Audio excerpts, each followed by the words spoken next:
Welcome to our channel. Today we how to configure Vanguard to access cost basis reports detailed guide step by step clearly. Open your web browser and navigate to the Vanguard website. Log in to your Vanguard account using your credentials. Once logged in, locate the My Accounts tab at the top of the page. Click on My Accounts to access account-specific information. In the drop-down menu, select Account Overview. On the Account Overview page, find the specific account you wish to configure for. Click on the account name to access detailed information about that account. Next, locate the Investment Performance section. Within this section, look for an option labeled Cost Basis. Click on the Cost Basis link to view your current settings. If Cost Basis reporting is not enabled, click on the Edit option. Review the available cost basis methods, which may include average cost, specific identification, or FIFO. Select the method that best aligns with your investment strategy. After making your selection, confirm your choice by clicking Save. You will be directed back to the cost basis page, where you can now read. To access detailed cost basis reports, navigate to the Reports and Statements section. Find the option for Cost Basis Reports in the provided list.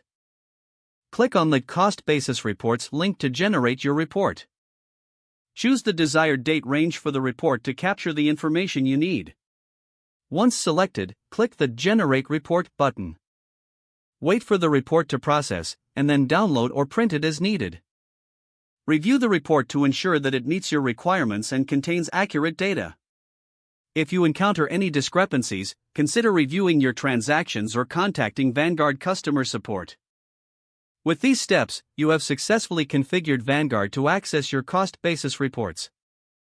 If the page does not load, refresh the browser or try again in a private or incognito window. Make sure you are using the correct email address, then retype it carefully to avoid small typos. If your password is not accepted, use the reset option and create a new strong password you can remember. Check your spam folder for verification or security emails, then complete any requested confirmation steps. Enable two-factor authentication if available to improve account security and reduce unauthorized access risk. After signing in, review your profile details so your contact information and settings are accurate and current. If you see an error message, note it down and try again after restarting your device and internet connection. Don't forget to like this video and subscribe to our channel for more step-by-step tech guides.